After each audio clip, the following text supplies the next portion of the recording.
Big boss Malayalam season 7 winner ആയിട്ടുള്ള അനുമോൾ ദേ big boss season 8 തുടങ്ങാൻ സമയമായപ്പോഴത്തേക്ക് വിവാഹം കഴിച്ചിരിക്കുകയാണ്. ഏറ്റവും കൂടുതൽ ചോദ്യം കിട്ടിയിട്ടുള്ള ഒരു കാര്യമാണ് അനുമോളുടെ വിവാഹം എന്നാണ് എന്നുള്ളത്. ഭയങ്കര സർപ്രൈസ് ആയിട്ട് കൊണ്ടുവന്ന് എന്നാൽ ദേ ഇന്ന് 5:30 ഒരു മുഹൂർത്തത്തിലായിരുന്നു വിവാഹം നടന്നത്. ഇന്നലെ രാത്രി തന്നെ ഒരു ഇൻട്രൊഡക്ഷൻ വീഡിയോ അനുമോൾ ഇട്ടിരുന്നു, മേക്കപ്പ് ചെയ്യാൻ പോകുന്നതുമായിട്ട് ബന്ധപ്പെട്ട്. അത് കഴിഞ്ഞിട്ട് കംപ്ലീറ്റ് വീഡിയോ ഫസ്റ്റ് തന്നെ അനുമോൾ തന്നെ അത് അപ്ലോഡ് ചെയ്തിട്ടുമുണ്ട്. അതായത് മീൻസ് അനുമോളുടെ ആൾക്കാർ അത് ചാനലിൽ അപ്ലോഡ് ചെയ്തിട്ടുണ്ട്. ഏതായാലും ശരി, ഭയങ്കര ഗോൾഡൻ ലുക്കിൽ, അതായത് മൊത്തത്തിൽ ആ ഒരു ഗുരുവായൂർ അമ്പലത്തിൽ വെച്ചിട്ടാണ് 5:30 ആ വിവാഹം നടന്നത്. അത് മുഴുവൻ ഒരു ഗോൾഡൻ വൈബിലാണ് ആ വിവാഹം. പിന്നെ എല്ലാവരും ആകാംക്ഷയോടെ കാത്തിരിക്കുന്നത് ആ വരനെ കുറിച്ച് അറിയാൻ വേണ്ടിയിട്ടാണ്.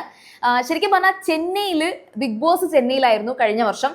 പിന്നെ നമ്മുടെ ചെന്നൈയിൽ വെച്ചിട്ടായിരുന്നു കുക്ക് വിത്ത് കോമാളിയുടെ, അതായത് കോമഡി കുക്സ് എന്ന് പറഞ്ഞിട്ട് മലയാളത്തിൽ ആ ഒരു പ്രോഗ്രാമും ചെന്നൈയിൽ വെച്ചിട്ടാണ്. അപ്പോൾ ഈ ചെന്നൈ ബന്ധം എന്ന് പറയുന്നത് അനുമോൾ അങ്ങോട്ട് ആ ഒരു ലക്ക്, അനുമോൾക്ക് ഒരു വലിയ ഭാഗ്യമാണ് ചെന്നൈ കൊണ്ടുപോയി കൊടുത്തത്. ആ ഒരു ബിഗ് ബോസിന്റെ വിജയവും പിന്നെ ഈ ഒരു കോമഡി കുക്സും എല്ലാം കൂടെ ആയിട്ട് ചെന്നൈയിൽ തന്നെ അനുമോൾ സെറ്റിൽ ആവാൻ തീരുമാനിച്ചു. കാരണം ഈ പയ്യൻ ചെന്നൈയിലാണ്, അല്ലെങ്കിൽ തമിഴ്നാട്ടുകാരനാണ്, തമിഴ് സംസാരിക്കുന്ന ആളാണ്. അതിനെക്കുറിച്ച് ഫസ്റ്റ് വീഡിയോയിൽ തന്നെ അനുമോൾ ഒരു സൂചന നൽകുന്നുണ്ട്. പക്ഷേ ആ ഒരു ഫസ്റ്റ് വീഡിയോയിൽ അനുമോൾ ആ പയ്യനെ കാണിക്കുന്നേ ഇല്ല. എന്നുവെച്ചാൽ അത്രയ്ക്ക് സീക്രട്ട് ആയിട്ട് കൊണ്ടുപോയിട്ട് ഇന്നതേ രാവിലെ മുഴുവൻ ഈ ഇൻസ്റ്റഗ്രാമിലും യൂട്യൂബിലും ഒക്കെ ഈ അനുമോളുടെ വിവാഹമാണ്. ഞാനത് കണ്ടപ്പോൾ ആദ്യം തന്നെ ചെറുക്കൻ ആരാണെന്നുള്ള ആ ഒരു ക്യൂരിയോസിറ്റി എനിക്കുണ്ടായിരുന്നു. സോ ഭുവനേഷ് രാജേന്ദ്രനാണ് ചെറുക്കൻ്റെ പേര്. അപ്പോൾ ആ ഒരു തമിഴ് സ്ലാങ്ങിലൊക്കെ പുള്ളിക്കാരൻ സംസാരിക്കുന്ന കാണാൻ നല്ല രസമുണ്ട്. അതൊക്കെ ഈ ഓൺലൈൻ മീഡിയാസ് പോയി വീഡിയോ എടുക്കുന്ന കൂട്ടത്തിലൊക്കെയാണ് അദ്ദേഹത്തിന്റെ വോയിസ് ഒക്കെ നമുക്ക് കേൾക്കാൻ പറ്റുന്നത്. എല്ലാവരുടെ അടുത്തും ചിരിച്ച് ഭയങ്കര ക്യൂട്ടായിട്ടുള്ള ഒരു ചിരിയൊക്കെയാണ് അനുമോളുടെ ആ ഒരു പുതിയ ജീവിതം, അല്ലെങ്കിൽ പുതിയ നായകൻ, എന്ത് വേണമെങ്കിലും പറയാം. എന്തായാലും രണ്ടുപേരും നല്ല മാച്ചിങ് ആണ്. പിന്നെ അനുമോളെ കുറിച്ച് ഒന്നും പറയേണ്ട കാര്യമില്ല. ഈ ഭുവനേഷ് രാജേന്ദ്രനെ കുറിച്ച് മാത്രമാണ് നമുക്ക് പറയാനുള്ളത്. പുള്ളിക്കാരനെ കുറിച്ച് ഒരുപാടൊന്നും അറിയില്ല, പക്ഷെ ഒരുപാട് വീഡിയോസുകളും ഒക്കെ ചെയ്ത് ഒരു 1 lakh ഫോളോവേഴ്സ് ഒക്കെ ഇൻസ്റ്റഗ്രാമിലുള്ള വ്യക്തിയാണ്. ആക്ടർ ആൻഡ് ഇൻഫ്ലുവൻസർ എന്നൊക്കെ വേണമെങ്കിൽ പറയാം. തമിഴ് സിനിമകളിലോ അല്ലെങ്കിൽ തമിഴിലൊക്കെയാണ് പുള്ളിക്കാരൻ ആക്ട് ചെയ്തിട്ടുണ്ടാവുക. കാരണം എന്ന് വെച്ചാൽ നമുക്ക് ആർക്കും ഈ പറയുന്ന ഭുവനേഷ് രാജേന്ദ്രനെ അറിയില്ല, എനിക്കറിയില്ല. അത് ഞാൻ ആദ്യമേ പറയാം. പിന്നെ ഇത് എന്താണ് ഇത്ര ഇമ്പോർട്ടൻ്റ് ആയിട്ട് കാണുന്നതെന്ന് വെച്ചാൽ, എനിക്ക് ശരിക്കും പൃഥ്വിരാജ് ലേറ്റസ്റ്റ് ഒരു ഇന്റർവ്യൂവിൽ പറയുന്നുണ്ടായിരുന്നു, ഈ വിവാഹം എന്ന് പറയുന്നത് വളരെയധികം നമ്മൾ വിവാഹം കഴിക്കുന്ന ദിവസവും എല്ലാവരും അറിയാവും, അത്രയ്ക്ക് സീക്രട്ടായിട്ട് വെക്കുന്നത് നല്ലതാണെന്ന്. അതേ കണക്കാണ് അനുമോളുടെ ഈ വിവാഹം നടന്നിരിക്കുന്നത്. പക്ഷേ ഈ റൂമേഴ്സ് ഉണ്ടായി തുടങ്ങിയത് അനുമോളുടെ ഏറ്റവും ബെസ്റ്റ് ഫ്രണ്ട് എന്ന് നമ്മൾ പറയാറുള്ള ഷിയാസ് കരീമാണ്. ശരിക്കും പറഞ്ഞാൽ അവിടെ ഇവിടങ്ങളായിട്ടൊക്കെ അനുമോളുടെ കല്യാണമായി വരണേ എനിക്കറിയാം, അത് ഞാൻ പറയുന്നില്ല എന്നൊക്കെ പറഞ്ഞപ്പോഴാണ് അനുമോളുടെ വിവാഹമായി എന്ന് എല്ലാവരും സംശയിച്ചു തുടങ്ങിയത്. അങ്ങനെയാണ് ആ ചർച്ച ഇങ്ങനെ കൊണ്ടുവന്നത്. പക്ഷെ എങ്കിലും അവസാനം വരെയും ഈ പുള്ളിക്കാരൻ ആരാണെന്ന് റിവീൽ ചെയ്യാതെ കൊണ്ടുപോകാൻ അനുമോൾക്ക് സാധിച്ചിട്ടുണ്ട്. എന്നാൽ ഇന്ന് രാത്രി മുഴുവനൊക്കെ ആകുമ്പോഴത്തേക്ക് എല്ലാവർക്കും ഈ പുള്ളിക്കാരൻ്റെ എല്ലാ ഡീറ്റെയിൽസും കിട്ടും. കാരണം എന്ന് വെച്ചാൽ അത്രയ്ക്ക് വീഡിയോസ് ഇങ്ങനെ വൈറലായി വരുന്നുണ്ട്.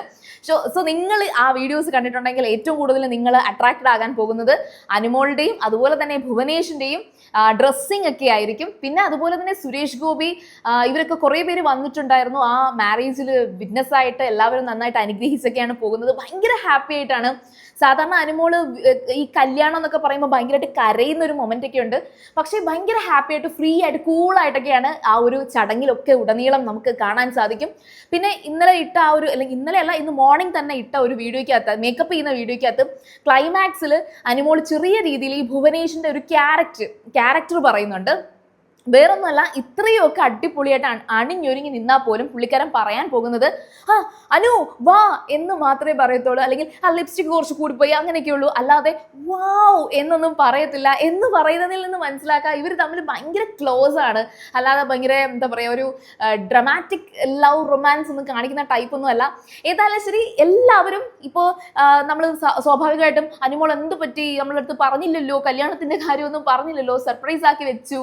അത് ശരിയാണ്, സർപ്രൈസ് ആക്കി തന്നെയാണ് അനുമോൾ അത് കൊണ്ടുപോയത്. പക്ഷേ ഇങ്ങനെയൊക്കെ ആണെങ്കിൽ കമന്റ്സ് കംപ്ലീറ്റ് എല്ലാവരും അനുമോളെ ഭയങ്കരമായിട്ട് ബ്ലെസ് ചെയ്യുകയാണ്, അനുഗ്രഹിക്കുകയാണ്. ഓഫ് കോഴ്സ് നല്ലൊരു ലൈഫ് തന്നെ അനുമോൾക്ക് ഉണ്ടാവട്ടെ. കാരണം വെച്ചാൽ ബിഗ് ബോസിലൊക്കെ കുറേ അധികം കരഞ്ഞും അല്ലെങ്കിൽ കഷ്ടപ്പെട്ടും ഒക്കെയാണ് നമ്മൾ കണ്ടിട്ടുള്ളത്. ഒരുപാട് പേർക്ക് ആ ഒരു ഇതിൽ പോസിറ്റീവ് നെഗറ്റീവ് ഒക്കെ പറയാൻ കാണും. പക്ഷെ ഇത് വിവാഹമാണ്, അവരൊരു പുതിയ ജീവിതത്തിന്റെ തുടക്കം എന്നൊക്കെ പറഞ്ഞാണ് തുടങ്ങുന്നത്. അപ്പോൾ അത് നന്നായിട്ട് തന്നെ ഇരിക്കട്ടെ. അപ്പോൾ നിങ്ങൾ ആ ഒരു മൊമെന്റ് വീഡിയോ കണ്ടിട്ട് നിങ്ങൾക്ക് ഫസ്റ്റ് ആയിട്ട് ഉറപ്പായിട്ടും ഈ ഒരു ബി വി ഗ്രാൻഡ്മേലെ പ്രേക്ഷകർക്ക് അതിനെക്കുറിച്ച് പറയാൻ ഒരുപാട് കാണും. കാരണം എന്ന് വെച്ചാൽ നിങ്ങൾ ഏറ്റവും കൂടുതൽ സപ്പോർട്ട് ചെയ്തത് അനുമോളെ ആയിരുന്നു. അങ്ങനെ അനുമോളുടെ സപ്പോർട്ട് കാരണമാണ് ഞാൻ പോലും ശരിക്കും പറഞ്ഞാൽ ഈ പറഞ്ഞ ചാനലിൽ കൊണ്ടുവന്നത്. അപ്പോൾ ഉറപ്പായിട്ടും നിങ്ങൾക്ക് അതിനകത്ത് ഒരുപാട് പറയാൻ കാണും. അപ്പോൾ ഉറപ്പായിട്ടും കമന്റ്സിൽ പറയുക. ചാനൽ ഇതുവരെ സബ്സ്ക്രൈബ് ചെയ്തിട്ടില്ലെങ്കിൽ ഉറപ്പായിട്ടും ചാനൽ ഒന്ന് സബ്സ്ക്രൈബ് ചെയ്യുക.